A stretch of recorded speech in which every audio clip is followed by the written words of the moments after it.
आज उत्तर प्रदेश लेखपाल संघ के 42वें महाअधिवेशन पे मंच पर उपस्थित हमारे साथी राज्य सरकार में सहयोगी अधिकारी प्रमुख सचिव राजस्व विभाग श्री गुरु प्रसाद जी, राजस्व परिषद में आयुक्त एवं सचिव श्री रंगाराव जी, लेखपाल संवर्ग का कार्य देख रहे हमारे अपर आयुक्त अनिल कुमार जी, लेखपाल संघ के अध्यक्ष राममूर्ति यादव जी, महामंत्री श्री विनोद कश्यप जी, दूसरे प्रदेशों से आए हुए लेखपाल संघ मध्य प्रदेश के उपेंद्र सिंह जी, लेखपाल संघ हरियाणा के जयवीर सिंह जी, मंच पर उपस्थित अन्य पदाधिकारीगण और आज के इस महासम्मेलन में उपस्थित सभी देवियों और सज्जनों, मैं सबसे पहले तो आप सारे लोगों को आज के इस 42वें महाधिवेशन के लिए अपने तरफ से अभिनंदन करता हूं, आप सबका स्वागत करता हूं। जब आप इस प्रकार का एक आयोजन करते हैं, जब एक सामूहिक उपस्थिति होती है, तो न केवल ये अपनी मांग को रखने का वक्त होता है, बल्कि अपनी समीक्षा भी करने का वक्त होता है कि हम क्या कर रहे हैं, कैसे कर रहे हैं और आगे हमें क्या करना चाहिए। तो मैं सबसे पहले तो आप सारे लोगों को इस बात के लिए बहुत बहुत बधाई देना चाहता हूं कि हमारे प्रदेश में एक अभूतपूर्व काम किया गया है। जो हमारे जितने भी प्लॉट्स हैं, कृषि के जितने भी भूखंड हैं, सारे के सारे भूखंड को जियो टैग कर दिया गया, जो है पूरा जियो रेफरेंस कर दिया। आज पूरा हमारा प्रदेश देश में सबसे अग्रणी है। इस जियो रेफरेंसिंग की वजह से हम लोग डिजिटल क्रॉप सर्वे कर पा रहे हैं, यानी ई पड़ताल कर पा रहे हैं। और आपको मालूम है कि हमारे लेखपाल भाई या बहन पड़ताल का काम तो वो जब वो नौकरी में आते तब से करते हैं, लेकिन वो पड़ताल जो करते थे, वो पड़ताल करते थे, फिजिकल पड़ताल करते थे, मौके पे जाकर के देखना कि कहाँ पे क्या बोया हुआ है, और वही आधार बनता था पूरे फसल के प्लानिंग के बारे में, उसके नियोजन के बारे में। इसमें बहुत सारी गलतियां भी होती थी, आप सबको जानकारी है। लेकिन अब जब ई पड़ताल हो गया, हर एक प्लॉट का जियो रेफरेंस हो गया है। जैसे हमारा और आपका नाम, जैसे यहाँ पे राममूर्ति जी है, विनोद जी है, भूपेंद्र सिंह जी हैं, अलग अलग लोगों के अलग अलग नाम है, तो हर एक को आप बता सकते हैं कि कौन लाल कपड़ा पहना है, कौन पीला कपड़ा पहना है, कौन चश्मा लगाया हुआ है, कौन किसका बाल काला है, किसका बाल सफेद है। हर एक के बारे में आप उनको क्या उनके स्वास्थ्य, हर एक चीज की जानकारी दे सकते हैं। जब हमारे सारे के सारे प्लॉट्स के जियो रेफरेंस हो गया, तो हर प्लॉट की अपना यूनिक आइडेंटिटी होगा, और उसके नाते उस प्लॉट पे आप जाते हैं और जाकर के मोबाइल से फोटो खींचते हैं, और फोटो खींच करके उसमें कौन सी फसल लगी हुई है, उस फसल की जानकारी देते हैं। तो बिल्कुल ये सही जानकारी होती है, और उससे प्रदेश को जानकारी मिलती है कि हमारा कितनी फसल, किस चीज की फसल लगी हुई है। और इसका नतीजा ये हुआ, जब हमने खरीफ की फसल का पूरा ई पड़ताल किया, केवल 21 जनपदों का 7% था, और बाकी हमारे 54 जनपद थे जिसका 10 गांव था, तो हमारा पैडी का क्रॉप जो है लगभग 19% बढ़ गया। यानी प्रदेश में जो हमारा वास्तव में खेती होती थी, उसका हमारे पास हिसाब किताब नहीं था, अब उसका सही हिसाब किताब लेने लगा। और इस बार रबी की फसल, जबकि हमारे सारे 75 जनपद के हर एक प्लॉट का 100% उसका जब ई पड़ताल होने जा रहा है, तो मुझे पूरी आशा है कि प्रदेश में काफी बढ़ोतरी होगी हमारी सारे फसलों के बारे में, और सही जानकारी मिलेगी। ये जो इतना अभूतपूर्व कार्य किया, इसकी वजह से पूरा देश आज उत्तर प्रदेश की तरफ देख रहा है कि कैसे उत्तर प्रदेश ने बहुत कम समय में ये सारा काम कर लिया, और इसकी वजह से तमाम सारी नई नई संभावनाएं खुल गई। कल को हम किसान को बताना चाहें हर प्लॉट पे कि उसके प्लॉट का कैसा हेल्थ है, कैसा स्वास्थ्य है, उसमें क्या उसको बोना चाहिए, फसल चक्र के मुताबिक इस बार आपकी फसल इस चीज की, तो अगली फसल क्या होनी चाहिए, आपको उसमें उस फसल के लिए कितना पानी देना चाहिए, एक एक चीज की जानकारी उसे सीधे सीधे डिजिटल माध्यम से हम कर सकते हैं। एक बहुत बड़ी उपलब्धि है जिसको लेकर के भारत सरकार ने अभी हाल में एक यहाँ पे सम्मेलन किया था जिसमें सारे प्रदेशों के अपर मुख्य सचिव, प्रमुख सचिव, सचिव, आयुक्त इत्यादि जो अधिकारी हैं जो कृषि विभाग का काम देखते हैं वो सारे उपस्थित थे और उन सबके सामने उत्तर प्रदेश सरकार ने बताया कि हमने कैसे इस काम को किया जिससे अन्य राज्य भी हमसे सीख करके उस काम को तेजी से कर सकते हैं। तो भाई इस काम के लिए हमारे जो लेखपाल संघ के जो तमाम सारे यहाँ मौजूद हैं और जो यहाँ मौजूद नहीं है क्योंकि नंबर तो आपका 18,000 से ऊपर है। यहाँ पे तो मैं देख रहा हूँ कि कुछ 150-200 लोग होंगे या 250 लोग होंगे। तो जो नहीं है उनको भी आप मेरी बात इसको समझाएंगे। आप सबका मैं अभिनंदन करता हूँ, आप सबको बहुत बहुत धन्यवाद देता हूँ कि आपकी वजह से आज उत्तर प्रदेश इस माहौल को पैदा किया है कि हम हर प्लॉट का अपना यूनिक पहचान बना रहे हैं और हर प्लॉट के बारे में हम आगे आने वाले समय में पूरा का पूरा कृषि का जो विविधीकरण है, कृषि के माध्यम से जो हम अपने प्रदेश की आय में वृद्धि करेंगे, जो माननीय मुख्यमंत्री जी की अपेक्षा है कि $1 ट्रिलियन इकोनॉमी बनाने का, वो $1 ट्रिलियन इकोनॉमी यानी करीब 80 लाख करोड़ रुपए की उत्तर प्रदेश की अर्थव्यवस्था को बनाने का, उस अर्थव्यवस्था को बनाने में हम आपका ये बहुत बड़ा योगदान है। इसके लिए मैं आपको धन्यवाद देता हूँ। इसी प्रकार से माननीय प्रधानमंत्री जी ने भू स्वामित्व योजना प्रारंभ किया जिसमें घरौनी बनाया जाना है। हमारे गांव में जो हमारे खेती के जो जमीन थी उसके बारे में तो भूखंड से उसका खतौनी और खतरा बनता था, लेकिन जहां लोगों की बसावट है उसका कोई भी जानकारी, किसी प्रकार की जानकारी नहीं थी और उसको लेकर के लोगों के बीच में फौजदारी होती थी, उसको लेकर के बहुत किस्म की आपस में लड़ाई झगड़ा होता था क्योंकि किसी को मालूम नहीं, किसी के पास कोई ऐसा रिकॉर्ड नहीं जिससे वो बता सके कि हमारी कितनी जमीन पे हमारा मकान बना हुआ है, कितने जमीन पे हमारा हमारे जो गाय और बैल इत्यादि जो हमारे जानवर हैं उनके लिए कितनी जमीन पे हमारे शान बनी हुई है, ये कोई जानकारी नहीं। जो एक लोक परंपरा के रूप में जो चली आ रही है वो चली आ रही है, लेकिन पहले बार माननीय प्रधानमंत्री जी ने गांव के गरीबों का, गांव के किसानों की चिंता को उन्होंने महसूस किया और उन्होंने भू स्वामित्व योजना प्रारंभ किया। आज उत्तर प्रदेश में लगभग 78 लाख, आपके जो महामंत्री जी बता रहे थे 58 लाख नहीं, आज 78 लाख हमारी घरौनी बन चुकी है और हम 100% घरौनी बनाने की तरफ से अग्रसर है। और इससे इसका जो सबसे बड़ा लाभ मिलेगा कि हमारे किसान भाई अगर कल को अपने जमीन को बेचना चाहते हैं, अपने जमीन को गिरवी रख करके वहां पे कुछ लोन लेना चाहते हैं, कोई नया व्यवसाय करना चाहते हैं, क्योंकि आज देश हमारा बदल रहा है और देश के बदलाव के साथ हमारा प्रदेश भी बहुत तेजी से बदल रहा है। उसमें हमें नई संभावनाएं, आज किसान जो है केवल एक किसानी नहीं कर रहा बल्कि किसान एक व्यवसाय भी बन रहा है और व्यवसायी बनने के लिए उसको अगर कोई नई संभावनाएं तलाशनी है तो उसका वहां पे स्वामित्व होना आवश्यक है। उस स्वामित्व होने के बाद बैंक का भी उस पर भरोसा बनेगा। तो मैं ये जो इतना बड़ा काम किया गया, इस काम के लिए भी आप सारे लोगों को मैं बहुत बहुत धन्यवाद देता हूं, जिसके लिए हमारे लेखपाल बंधुओं ने पूरे प्रदेश भर में बहुत अच्छा काम किया। और जो बचा हुआ काम है उस काम को मैं आपसे अपेक्षा करूंगा कि जितना जल्दी से जल्दी पूरा हो सके, अगर वो पूरा, क्योंकि उसमें असली काम तो ज्यादा काम जो टेक्नोलॉजी का है, हमारा जो है टेक्नोलॉजी के माध्यम से हम पूरा कैप्चर करते हैं, उसको जो सारी तस्वीरें कैप्चर करते हैं, लेकिन उसका ग्राउंड ट्रूथिंग का मतलब है कि जमीन के ऊपर उसकी सत्यता, वास्तव में वो सही है कि गलत है, वो सारा का सारा काम आपके कंधों पे है। इस काम को हम जितना जल्दी पूरा करेंगे उतना ही अच्छा होगा। इसी प्रकार से अभी हमारे प्रमुख सचिव साहब अभी बात कर रहे थे, आपको प्रमुख सचिव साहब बात कर रहे थे कि हमारे, क्योंकि लेखपाल तो हमारे पूरी राजस्व व्यवस्था का धुरी है, जो जैसे कि हमारी पूरी पृथ्वी एक कछुआ के उसके जो कहते हैं कि कच्छप के पीठ पर टंगी हुई है, तो पूरा का पूरा धुरी हमारा लेखपाल है। अगर कहीं से कोई चीज राजस्व विभाग की जानकारी चाहिए तो उसका जो सबसे पहला जानकारी लेखपाल के माध्यम से।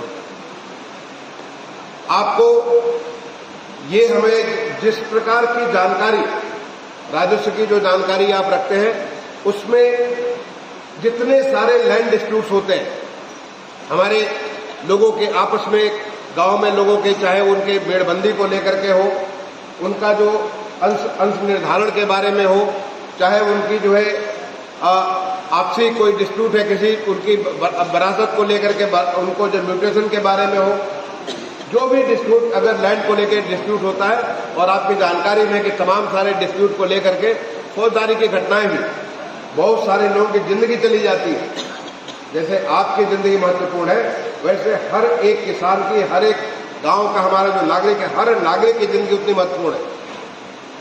आपके जैसे आपके अपने बच्चे, आपकी अपनी पत्नी, आपके माँ बाप घर पे आपका इंतजार करते हैं, वैसे उनके लिए भी वही महत्वपूर्ण, उतना ही महत्वपूर्ण है। और ऐसा करने के लिए आपको ये सुनिश्चित करना है कि जिसको भी कोई भी डिस्प्यूट हो, हर एक डिस्प्यूट का हम लोग निस्तारण तेजी से करें। और वहां पे टेक्नोलॉजी का बहुत ज्यादा महत्व है। आज टेक्नोलॉजी के माध्यम से, जैसे मैंने कहा कि हर एक प्लॉट का हमारा जियो रेफरेंस हो गया। आने वाले समय में टेक्नोलॉजी के माध्यम से हमारे राजस्व परिषद के लोगों ने मेरे सामने प्रेजेंटेशन किया। पहले हमारी खतौनी जो है, खतौनी हमने जरूर उसको डिजिटल कर रखा था, लेकिन वो उस समय बिल्कुल प्रेजेंट खतौनी, उसके खतौनी का वहां पे रिफ्लेक्ट नहीं होती थी, बल्कि जैसे पुरानी खतौनी हमारी होती थी जो कि कागज पे बनी हुई खतौनी होती थी, उसी के मुताबिक हम लोग उसको डिजिटल फॉर्म में रख रहे थे।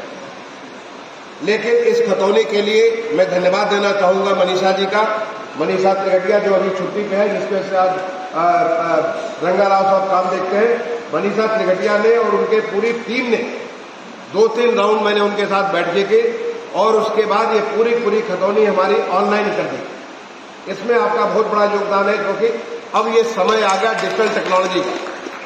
अब हमें कोई कह रहे थे कि हमको नकल लेने के लिए, खतौनी का नकल लेने के लिए हमें उसका पैसा चाहिए।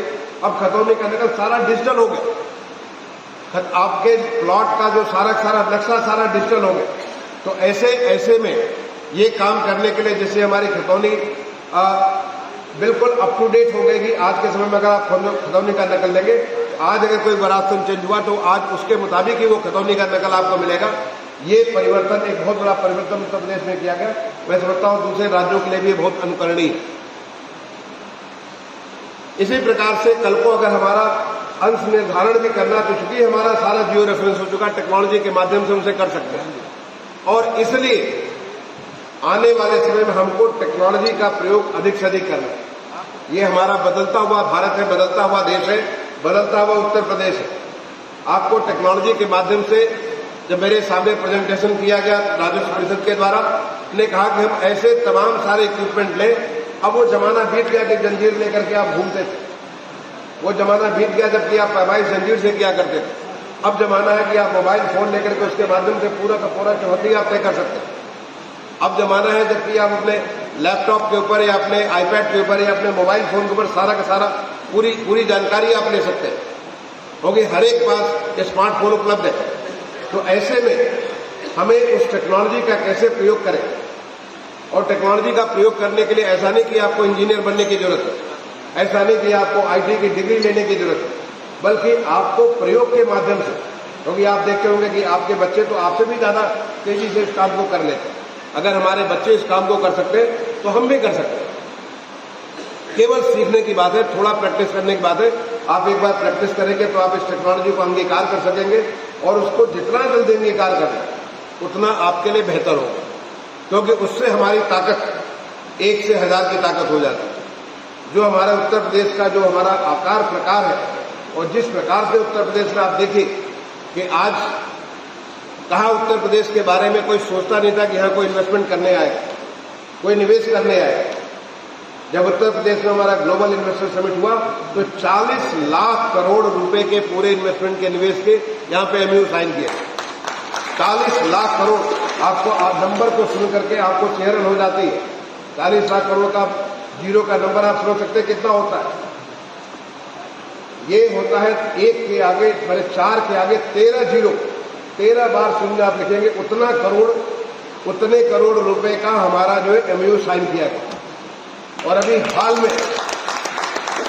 हाल में माननीय प्रधानमंत्री जी ने इसमें से 10.24 लाख करोड़ रुपए के प्रोजेक्ट को ग्राउंड कर दिया। यानी 10 लाख करोड़ से ज्यादा के प्रोजेक्ट हमारे ग्राउंड हो गए। अब वो अगले 18 से 24 महीने के भीतर हमारा अपना उत्पादन करना चालू करेंगे। आप सोच सकते हैं कि आपके बच्चों को कितना रोजगार मिलेगा।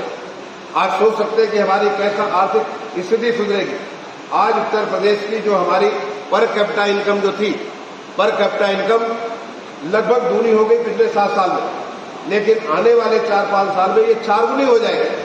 जिस प्रकार से जिस तेजी के साथ हमारा $1 ट्रिलियन इकोनॉमी के बारे में प्रयास उत्तर प्रदेश के द्वारा किया जा रहा है, उसमें ये लगभग 4 गुनी हमारी जो है पर कैपिटा इनकम हो जाएगी।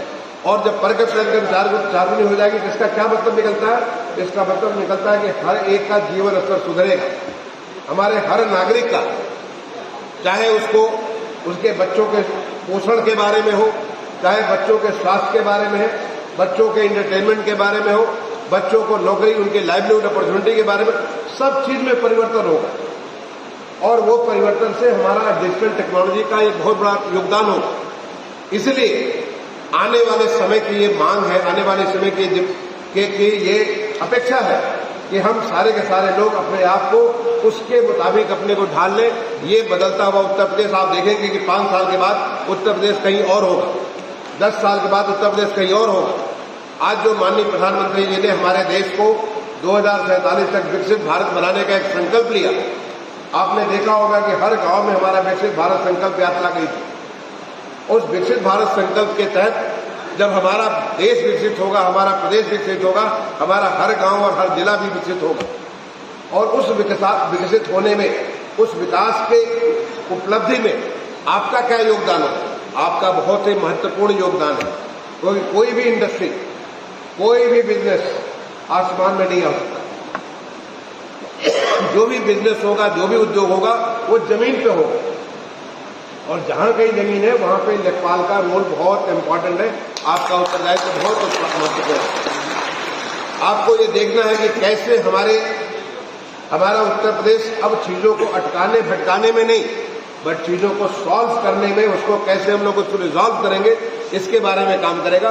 तो आपका रोल होगा कि कैसे अगर कोई हमारा बड़ा उद्योग आ रहा है, उसके बीच में अगर बीच में अगर कोई सड़क आ जा रही है, बीच में कोई नाला आ जा रहा है, बीच में कोई ऐसी सार्वजनिक चीज आ रही है, कैसे हम उसको बगल में उसको शिफ्ट कर सकते हैं? किस प्रकार से हम ऐसी व्यवस्था करें कि जिससे कि जो उद्योग धंधा लगने वाला है, जिससे उत्तर प्रदेश का विकास इस तेजी के साथ होगा, वो हमारा उसमें हम रुकावट न बन करके, बल्कि उसको हम सहायक बने, उसको हम मददगार बने कि उत्तर प्रदेश का विकास इस तेजी के साथ हो। अगर आप इस जिम्मेदारी को समझते हैं तो निश्चित तौर पे आपका काम का तौर तरीका बिल्कुल बदल जाएगा।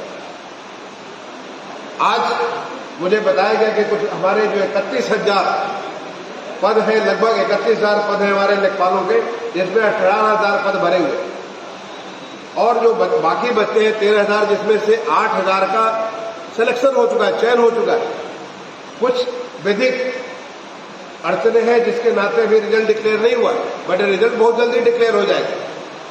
अगर आप उन 8,000 जो लोग हैं जिनका सिलेक्शन होने वाला है, आप उनको जाकर के जरा पूछिए एक बार, उनके माँ बाप से पूछिए एक बार, तब आपको समझ में आएगा कि आप कहाँ पे हैं, आप कितने महत्वपूर्ण लोग हैं। आपको वहां एंटर करने के लिए कितनी तपस्या आपके माँ बाप को करनी पड़ी, तब जाकर के आप लेखपाल बने। कितना आपको खुद तपस्या करनी पड़ी जिससे कि आप लेखपाल बने। आपको किसी को भी अपना महत्व जानने के लिए जरा अपने मूल पे जाकर के देखना पड़ता है कि वहां से क्या चीज हुआ। और जब एक बार आपने भूल गए तो भूल जाकर के अपने आप समझ में आ जाती बात कि हमारा महत्व है, और हम इस देश को विकसित संकल्प जो है, माननीय प्रधानमंत्री जी का जो संकल्प है विकसित भारत का, या हमारे माननीय मुख्यमंत्री जी का जो संकल्प है, उस संकल्प को साधने में, उस संकल्प को पूरा करने में हमारा कैसा योगदान होगा, ये हम आप सारे लोगों को इसलिए बताना चाहते हैं कि जिससे आप आसानी से इस चीज को समझ सकें। आपने बहुत सारी मांगे यहाँ पे रखी है, अभी आपके जो मंत्री जी थे उन्होंने कई सारी मांगे मेरे सामने रखी,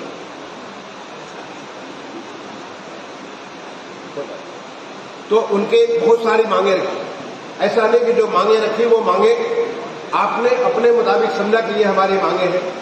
इन मांगों को कैसे हम लोग पूर्ति कर सकते हैं, इसके बारे में हमें विचार करना होगा, क्योंकि शासन की व्यवस्था एक पूरा का पूरा एक ऐसी व्यवस्था जिसमें हर चीज का, जो भी शासन का एक निर्णय होता है, उस निर्णय का दूसरे निर्णय पर भी असर पड़ता है। और उन सारी बातों को समुचित रूप से, जैसा कि आपके प्रमुख सचिव साहब ने कहा, कि हमारी जो भी आपकी मांगे हैं, उन मांगों को कैसे हम लोग विचार करेंगे, विचार करके उस पर निर्णय करेंगे। मैं आपको इस बात के लिए आश्वस्त कर सकता हूं कि जो भी आपके मांगे हैं, उन सारी मांगों के ऊपर एक खुले मन से विचार किया जाएगा, क्योंकि आप हमारे प्रदेश के विकास के लिए एक बहुत ही महत्वपूर्ण कड़ी है। ये हमारी माननीय मुख्यमंत्री जी की, आप देखते होंगे कि कितनी ऑब्जेक्टिविटी के साथ हमारे प्रदेश में जिस प्रकार से, जिस तेजी के साथ लोगों को नई नई भर्तियां हो रही हैं, जैसे लोगों के प्रमोशन हो रहे हैं, जैसे लोगों को सुविधाएं दी जा रही हैं, ताकि वो हम प्रदेश को उतना ही स्ट्रांग बना सकें। और ऐसा करने में हमारा राजस्व विभाग बिल्कुल पीछे नहीं होगा। मैंने आपकी मांगों को बड़े ध्यान से सुना है और उसके बारे में अलग अलग हम उसको विचार करेंगे। यहाँ पे हम किसी चीज के बारे में आपको आश्वासन नहीं दे सकते। आश्वासन तो इस बात का दे सकते, हर चीज के ऊपर हम लोग गंभीरता से विचार करेंगे और विचार करने के बाद जो आपके हित में, और मैं कहूंगा कि आपके हित से बड़ा राज्य सरकार के हित में होगा, हमारे प्रदेश के विकास के हित में होगा, ऐसे निर्णय हम लोग लेंगे। मैं आज जो आपका जो ये सम्मेलन हुआ, इस सम्मेलन में शुरू में मुझे ये ला करके लगाने की कोशिश मुझे दिया गया। मैं किसी भी फंक्शन में ये नहीं लगाता। हो सकता है कि आप में से कुछ लोगों को बुरा लगा हो, लेकिन मैं आपको बताना चाहता हूं ये बुरा नहीं, बल्कि मैं आपसे कहूंगा कि आगे ये लगाना बंद कर दीजिए। आप कोई भी फंक्शन करते ही लगाना बंद कर दीजिए। इसको मैं कई बार बोल चुका हूं। क्यों बंद कर दीजिए? क्योंकि इसको लगाने से न मेरी पहचान बनती, ना आपकी पहचान बनती। ऐसा लगता लोगों को कि जैसे हमने ये लगा लिया तो हम कुछ अलग हो गए। ऐसा कुछ नहीं है। ये एक कूड़ा है जो कि आप इसके बाद इसका कोई प्रयोग नहीं होगा। इसको हम ले जाकर कूड़ेदान में डालें तो हम क्यों कूड़े को बढ़ाएं? आज हमारे पूरे देश में स्वच्छ भारत मिशन माननीय प्रधानमंत्री जी के वो एक संकल्प था, माननीय प्रधानमंत्री जी की एक विजन था। आप देख रहे होंगे कि कैसे हमारे गांव बदल गए, कैसे हमारे शहर बदल गए, कैसे देखते देखते सारी परिस्थितियां बदल गई। क्योंकि हम जब जाते थे हमें कूड़ा नजर नहीं आता था। आज वो जो कूड़ा हमको दिखता नहीं था, वो कूड़ा दिख नहीं सकता। मैंने आप सोच सकते कि इतना सफाई चाहे गांव में शहर में हो गई। और वो सफाई के बारे में एक प्रिंसिपल होता है, रिड्यूस, रीयूज एंड रिसाइकिल। यानी आप अपने ऐसी चीजें जिसका प्रयोग आवश्यक नहीं है उसको कम कर दीजिए। ये इसको कम करने की जरूरत है, क्योंकि ये इसके बाद ये सीधे कूड़े में डालना है। अगर आप किसी चीज को बार बार यूज करिए तो उससे भी कूड़ा हमारा कम हो सकता है, या रिसाइकिल करिए, उसको दूसरे फॉर्म में परिवर्तित करके उसका प्रयोग करिए, उससे भी हमारा कूड़ा कम होता है। तो अगर हमें स्वच्छ भारत मिशन को, जो आपने देखा होगा कि कैसे आपका गांव बदला, कैसे शहर बदला, कैसे नगर गली सब कुछ बदल गए, तो उसके हिसाब से अगर आप परिवर्तन करना चाहें तो निश्चित तौर पे आप आगे से लगाना बंद कर देंगे। और मेरी आपसे अपील होगी कि इसकी या कोई भी ऐसी चीज न करें जिसकी आवश्यकता नहीं। जो चीज आवश्यक है वही करिए, और उसको करने से आपको हमारे देश, जो देश जिस प्रकार से बदल रहा है, उस बदलते हुए देश के, विकसित होते हुए अपने देश को एक आत्मनिर्भर बनते हुए देश को आप भी उसके सहभागी बनेंगे। मैं एक बार दोबारा आप सब लोगों को इस 42वें सम्मेलन पे अपनी तरफ से बहुत बहुत शुभकामनाएं देता हूं। आप सबका अभिनंदन करता हूं और यही आशा करता हूं कि आप हमारे प्रदेश के, देश के विकास में आप सहभागी बनेंगे। बहुत बहुत धन्यवाद। जय भारत, जय हिंद।